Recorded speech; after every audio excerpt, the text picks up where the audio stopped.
하나님은 분명히 이 약속을 했어요. 몇 번 했느냐? 오늘 17절의 말씀 복수가 사용되고 있어요. 약속들을 받았다 이 말이에요. 약속들을. 창세기에 가보면 반복해서 약속을 했어요. 창세기 12장에 보면 벌써 내가 너로 큰 민족을 이루겠다라고 했어요. 아브라함에게 약속했어요. 그리고 창세기 15장에 가면 또 약속을 했어요. 내 몸에서 날짜가 내 씨다. 그리고 창세기 17장에 가보면 할례의 약속이죠. 그때는 약속의 세기를 박죠. 뭘 함으로? 아브라함을 아브라함으로 아예 이름을 바꿔주세요. 하나님이. 열국의 아비, 만방의 아비, 여러 민족의 아버지. 약속의 약속을 거듭했어요. 그 약속의 핵심은 뭐예요? 사라에게서, 너와 사라에게서 나야 할 그 씨, 그 씨에서 후손이 번성하리라. 그 약속들을 했어요. 그런데 그 약속들과 지금 배치되는 거예요. 뭐예요? 분명히 하나님은 그렇게 약속해 놓고는 그 이삭을 죽이라고 하는 거예요. 우리가 살다 보면 이런 신앙의 갈등을 일으킬 때가 많을 거예요. 하나님의 약속, 내가 너를 서로 사용한다, 내가 너를 붙든다, 내가 너를 가르치는 자로 세우겠다. 그렇게 하시고는 너를 버려라. 너를 버려라. 네 생명을 버리라. 너를 사용한다 해놓고는 내 생명을 버리라. 너를 쓴다 해놓고는 네 학위 버려라. 그렇게 명령하실 때가 있어요. 있어요. 저도 학교 섬기고 있지만 항상 그 생각을 해요. 교수직이라도 버릴 수 있어야 가르치는 것이다. 교수직을 해야 잘 가르칠 것 같은데 하나님이 명령하시면 교수직을 버리라 할 수도 있어요. 칼빈과 루트가 교수에서 종교계에 간 거 아니거든요. 어떻게 보면 하나님이 분명히 그래 하라 하셨는데 우리가 이성적으로 보면 이삭을 살려 넣어야 되죠. 살려 놔야 되는 정도가 아니라 잘 먹이고 거두고 해서 튼튼하게 자라게 해서 아기 잘 낳게 만들어야죠. 그렇게 이삭을 키우라는 게 아니라 이삭을 바치라. 이게 가장 큰 시험이에요. 바로 오늘 여기에 보면 17절에 보면 그 외아들을 드렸느니라. 그 외아들을 드렸느니라. 믿음으로 애아들을 드렸다라고 이렇게 이야기하고 있습니다. 여기에 사용되는 외아들이라는 말은 요한복음 1장 14절 18절에 나오는 독생자와 똑같은 단어예요. 독생자와 똑같은 단어예요. 모노게네스 똑같은 단어예요. 독생자를 드렸느냐 하고 똑같은 말이에요. 여기 애아들은. 바로 독생자를 드렸다. 외아들을 드렸다. 창세기 22장 1절 2절에 가보면 마치 하나님이 아브라함을 조롱이라도 하듯이 이렇게 해야 내 아들 내 사랑하는 독자 이렇게 불러요. 왜 사랑하는 말을 왜 붙여요? 야 네가 사랑하는 그 이삭 바쳐라. 그냥 이삭 바쳐라 하면 되지. 마치 하나님이 그냥 이삭을 약 올리듯이 말이에요. 이삭 너 정말 아브라함 너 이삭 정말 사랑하지? 내 아들 내 사랑하는 독자를 번제로 드리라라고 이렇게 말하고 있습니다. 창세기 22장 1절 2절 아까 말씀하신 여기 오늘 17절하고 똑같이 맞거든요. 외아들을 드려라. 분명히 이 외아들이 약속이고 이 외아들을 통하여서 후손이 번성해야 되는데 하나님은 이 외아들을 바치라라고 이렇게 말하고 있습니다. 아마 아브라함은 여러 번 고개를 흔들면서 이 음성이 진짜 음성인지 생각했을 것입니다. 앞뒤가 안 맞는 말씀 아닌가? 정말 여호와가 뜻을 바꾸시는가? 이삭에게 난 자라야 하나님의 자녀라고 그렇게 분명히 선포하신 하나님이 이제 뜻을 바꾸는가? 이삭이 아니 딴 사람을 쓸 건가? 그러나 하나님의 지시가 너무 분명합니다. 아들을 지시하는 땅에 가서 산까지 지정해서 바로 모리아 지방에 있는 산에 가서 바치라라고 이렇게 말합니다. 아브라함은 번제에 쓸 나무를 쪼개어서 아침에 일어나서, 아마 우리가 너무 이렇게 묘사할 필요는 없지만 부모가 돼보면 뻔한 거 아닙니까? 제가 유학 갔을 때 원욱이가 한국 가 있었거든요. 시카고에 있을 때. 원욱이 신발만 봐도 마음이 아파서 볼 수가 없는 거예요. 그래서 신발을 그냥 숨겨놓고, 그게 그 아빠 마음이거든요. 지금 애를 죽이려고 그것도 번제로 바치는데 어떻게 바치느냐? 화재로 바치라 이 말이에요. 불태워서 전부 다를 바치라 이 말. 번제는 전부 다를 바치는 거고 화재로. 그래서 장작을 번제 나무를 가지고 지금 불을 들고 칼을 들고 가는 거 아니에요?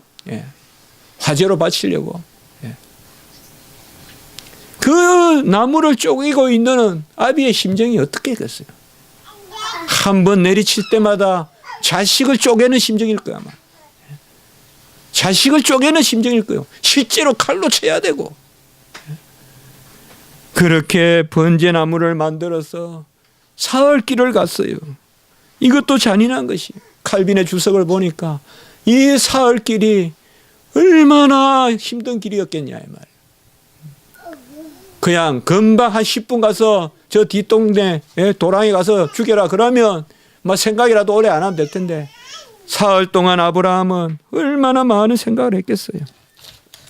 번제에 쓸 나무를 가지고 불을 들고 칼을 들고 부자지간에 종과 동행했다가 종은 나중에 또 떨쳐놓고 마지막에는 이제 부자지간에 올라갑니다. 이삭은 의식이 있었어요. 지식이 있었어요. 불과 나무는 있거니와 번제할 어린 양은 어디 있나이까? 라고 이삭이 물으니까 아브라함이 내 아들아, 번제할 어린 양은 하나님이 자기를 위하여 친히 준비하시리라 라고 이렇게 말하고 있습니다. 이것은 아브라함의 변명이 아니라 아브라함의 신앙입니다. 아브라함은 지금 갈등을 겪고 있어요. 분명히 아브라함은 이삭을 바치러 나서요. 이건 그저 형식이 아니에요.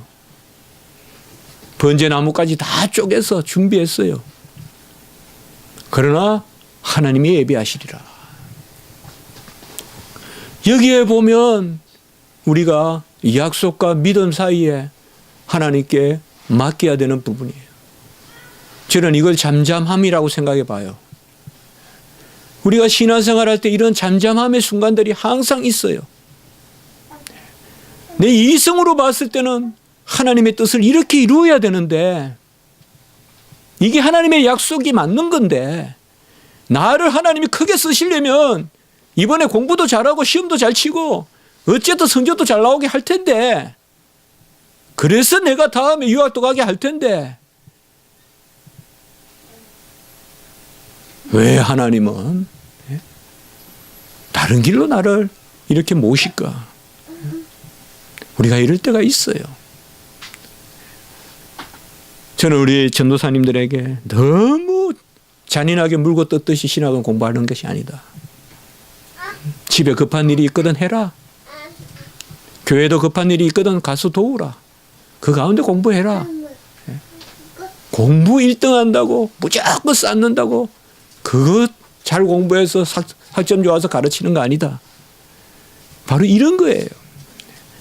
하나님의 약속은 분명하고 우리의 믿음이 그 약속과 간혹은 어긋나는 것 같아도 그때 우리는 둘 다를 붙들고 나가면 되는 거예요. 왜요? 하나님은 항상 우리에게 불가능하게 보이는 두 가지를 동시에 이루시기 때문에. 어떻게 하여? 여호와 이레 예비한 것으로 이루시기 때문에. 그 예비한 것은 아무도 알 수가 있다. 아브라함의 믿음은 어떤 믿음이었을까요? 아브라함은 믿음으로 이삭을 드렸다고 이야기하고 있어요. 17절에. 분명히 이삭을 드렸어요. 미수가 아니에요. 드렸어요. 이삭을 드렸어요. 여기 미할료를 썼어요. 드렸어요. 분명히 칼을 내리쳤어요. 가만히 놔뒀으면 죽었어요. 물에 떠내려가는 알을 가만히 놔두면 죽어요. 비행기에서 떨어지는 사람을 가만히 놔두면 죽어요. 그거와 똑같아요. 칼은 떨어졌어요. 이삭은 장작 위에 누웠어요. 받으려고. 이삭도 드려진 거예요. 아브라함도 드린 거고. 그래서 믿음으로 이삭을 드렸다고 이야기했어요. 드렸다고 말하세요. 드리려다가 그쳤다 하지 마세요. 드린 거예요. 이삭은.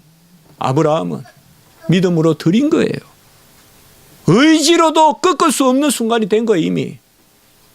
본인이 안 하려고 해도 내 의지를 돌이킬 수도 없는 순간 이미 칼을 내 의지로 내려쳤어요. 그때 도운 거예요. 아브라함이 믿음으로 아들을 바쳤어요. 이것이 무엇을 뜻할까요? 바로 아브라함은 죽은 자 가운데서 살리실 줄을 믿었어요. 오늘 19절에 보면 하나님이 능히 이삭을 죽은 자 가운데서 살리실 줄로 생각하니라. 자, 잘 생각하세요. 아브라함의 신앙은 죽이지 아니하리라는 신앙이 아니에요. 살리시리라는 신앙이에요. 부활의 신앙이에요. 아브라함의 신앙은 이 어려움을, 고난을 모면하게 해주소서라는 신앙이 아니에요. 우리는 죽지 않고는 살아날 수 없어요. 죽어야 돼요. 아브라함의 신앙은 죽은 자 가운데서 살리실 줄로 생각한 거예요. 부활의 신앙이에요. 아들을 안 죽이려고 안 했어요. 죽여도 살아날 줄 알았어요. 살려서 씨앗을 남길 줄 알았어요. 두 번째, 번제할 양은 하나님이 자기를 위하여 친히 준비하시리라. 아브라함의 신앙은 대속의 신앙이었어요. 하나님이 사람에게 하나님이 일을 맡기지 않는다는 거예요. 하나님이 친히 그 일을 이루신다는 거예요. 궁극적으로는. 바로 대속의 원리가 여기에 나옵니다. 분명히 이삭을 죽이되 이삭을 죽이지 않는다는 거예요. 로마서 6장 3절 5절 3절에서 5절까지 그리스도와 그의 죽음에 연합하고, 이게 중요한 거예요. 우리는 연합해서 죽는 거지 내가 죽는 것 아니에요. 그의 죽음과 연합하고 그의 부활과 연합하는 거예요. 오늘 이삭을 바친 아브라함의 신앙은 이삭이 주님과 함께 죽게 한 거예요. 재물은 주님이 재물이세요. 그 재물이신 주님과 함께 이삭이 죽은 거예요. 그래서 그 주님이 살아났듯이 이삭이 다시 살아난 거예요. 부활의 신앙이에요. 아브라함은 이삭을 안 바치려고 했던 거 아니에요. 하나님이 하라 그러면 하기 싫어도 하는 흉내를 내면 그걸 안 하게끔 하더라. 아브라함의 경우에 보니까 그게 아니라 이 말이에요. 했어요. 했는데 그것이 바로 아까 말했던 생명의 면류관을 얻는 길이더라 이 말이에요. 연단이. 아브라함이 아들 이삭을 그리스도와 함께 죽는 자리에 세우지 않고는 그 이삭으로부터 후손이 하나님의 백성이 나올 수가 없어요. 언약의 백성은 구주와 함께 나 죽었으니 구주와 함께 나 살아야 돼요. 오늘 말씀은 이삭은 살고 주님이 죽었다는 것이 아니라 주님과 함께 이삭이 죽었다는 것을 말씀해 주는 말씀이에요. 주님과 함께 이삭이 죽고 그 주님과 함께 이삭이 살아나고 그 이삭의 후손들이 바로 우리고 우리도 주님과 함께 죽고 주님과 함께 살아났다는 거예요. 내 독자 이삭이라도 아끼지 아니하고 바쳤으나 무별과 같이 다시금 약속하시죠. 결국 이 독생자는 누굽니까? 이 독생자는 요한복음 1장 14절 18절 그리고 3장 16절 그리고 요한 1서 4장 9절 요한 1서 4장 9절에 보면 하나님이 자기의 독생자를 세상에 보내심은 그로 말미암아 우리를 살리려 하심이라. 똑같은 이 독생자란 단어가 바로 히브리서와 요한복음에 사용되고 있습니다. 요한 1서에 주님의 나라에서 주님께서 친히 이루십니다. 우리는 많이 약속을 가지고 있을 것입니다. 아마 우리가 너무 구체적으로 생각 못하는 약속도 있을 것입니다. 그러나 그것이 귀합니다. 믿음은 보이지 않기 때문이에요. 믿음은 바라는 것이기 때문이에요. 우리가 뭔가를 구체적으로 몇 월 몇 시 뭐연 뭐실에 뭘 해야 된다. 그거보다는 갈 바를 알지 못하고 가는 게 믿음이니까요.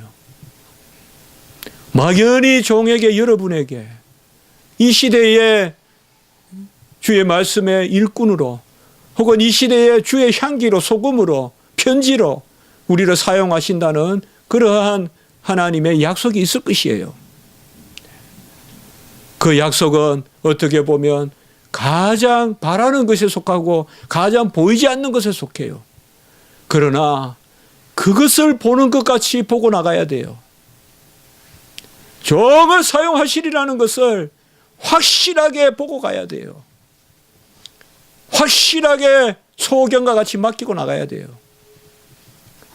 그리고 내 삶 가운데서 그런 일과 배치되는 듯 하지만은 하나님은 큰 일을 이루실 때는 꺾어버리시는 거예요. 큰 일을 이룰 때는 자기 부인을 하게 만드세요. 여리고를 무너뜨리기 전에 할례를 거행해서 아예 전쟁 불능의 상태로 만들어 버리듯이 하나님이 그렇게 만들어서 사용하세요. 소명, 약속 변개치 않습니다. 우리에게 주신 약속, 우리 생업에 주신 약속, 우리 후손에 주신 약속 하나님이 변개치 않습니다. 어느 날 나에게 임하신 그 주의 지시하심 그게 변하지 않습니다. 우리가 약속을 결코 놓지 마세요. 그리고 하나님이 우리에게 말씀으로 명령하시거든 너무 이성적으로 빨리 판단하지 마십시오. 이성적으로 빨리 판단하지 마십시오. 하나님의 약속을 꼭 이루십니다. 믿음은 약속을 붙드는 것이요. 그 믿음은 나를 개입해서 내가 옳다 하는 바로 행하는 것이 아닙니다. 거기에 길이 있습니다. 담대하십시오. 내가 생각하는 방식으로 약속이 이루어질 거라고 생각하지 마세요. 분명히 하나님의 방식이 있습니다. 여호와 이레입니다. 예비된 순양이 있습니다. 지금 하나님이 나에게 이루시고자 하시는 것 결코 내 스케줄대로 안 될 것입니다. 내 방식대로 안 될 것입니다. 그러나 하나님의 방식으로 크게 이루실 것입니다. 분명히 하나님은 내 방식을 꺾으라고 명령하실 것입니다. 그때 우리는 쉽게 약속을 포기하시는 듯이 보일지 몰라도 하나님이 약속을 이루시는 방법입니다. 이삭을 바치라 하면 이제 우리 가문 끝났구나가 아니라 이 말이에요. 진짜 그 가문에서 예수님이 나게 하시는 것입니다. 만인을 살리는 무별과 같이 모래와 같이 천하의 생명을 살리는 구주 예수 그리스도가 나게 하시는 것입니다. 하나님이 약속하신 것 이루십니다. 꼭 약속을 붙드세요. 기도하세요. 그리고 하나님이 그 약속과 배치되는 듯이 우리를 이끌어 가시더라도 물에 빠뜨린 다음에 200만 명이나 불러내서 홍해에 빠뜨리려고 불러냈겠어요? 가나안에 들어간다는 약속이 있으면 어떻게 할 거예요? 약속과 배치되죠. 약속은 가나안 땅에 젖과 꿀이 흐르는 땅에 들어간다 해놓고 현실은 홍해예요. 그러면 어떻게 해야 돼요? 약속 포기한 거로 믿고 다시 애굽으로 돌아가야 됩니까? 그래야 됩니까? 하나님의 약속을 믿고 바다를 향해 가는 거예요. 그러면 하나님 바다를 가르세요. 생각지도 않은 방법으로 하세요. 생각지도 않은 방법으로 하세요. 그것이 바로 아브라함의 신앙이에요. 1월 달에 제가 말씀을 몇 군데 제가 생각하면서 올 한 해 동안 우리 성도님들이 어떻게 살았으면 좋겠는가? 주의 약속을 붙드세요. 그리고 쓰라린 연단이 있더라도 믿음으로 그 약속을 붙들고 나의 방식으로 이루려고 하지 마세요. 하나님의 방식이 맡길 때 큰 역사가 일어나고 하나님의 약속은 하나님의 방식으로 이루심으로 우리가 그 가운데 나아가면 하나님의 뜻이 온전해질 줄 믿는 것입니다. 한번 기도드리겠습니다. 거룩하고 자비로우신 하나님 아버지, 믿음과 약속이 간혹 서로 모순되어 보이고 서로 배치되어 보여도 하나님의 약속은 하나님이 미리 여호와 일에 예비하신 것으로 이루시는 것을 오늘 말씀을 통하여 배웠습니다. 가장 귀한 것을 도려내는 그 자식을 바치라고 했습니다. 약속의 이삭을 바치라고 하신 그 주님의 명령에 순종하여 나가는 그런 아브라함의 믿음을 우리도 갖게 도와주시고 올 한 해 정말 우리의 눈을 뜨지 말게 하시고 우리는 눈을 감고 여호와의 지팡이와 막대기의 인도함을 받는 올 한 해의 삶이 되게 도와주시옵소서. 스스로 옳다는 바로 실족하지 말게 도와주시고 쓸데없는 것으로 고민하고 힘들어하고 애쓰지 말게 하시고 부정적인 시험은 빨리 발을 빼게 도와주시고 하나님이 주신 시험은 믿음으로 감당할 수 있도록 인도하여 주시옵소서. 우리 교회에 주의 약속이 있는 줄 믿습니다.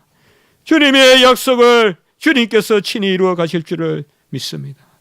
주의 형통하심으로 주의 신실하심으로 주의 일을 이루어 주시옵소서. 모든 우리 성도님들 붙들어 주시고 우리 자녀들 붙들어 주시고 우리 청년들 붙들어 주시고 여호와의 말씀 그 말씀을 귀 기울이게 하시고 친히 이루시는 하나님의 은혜에 의지하며 담대함으로 즐거움으로 기쁨으로 나아갈 수 있도록 인도하여 주시옵소서. 구주 예수 그리스도 이름으로 감사하며 기도드리옵나이다. 아멘.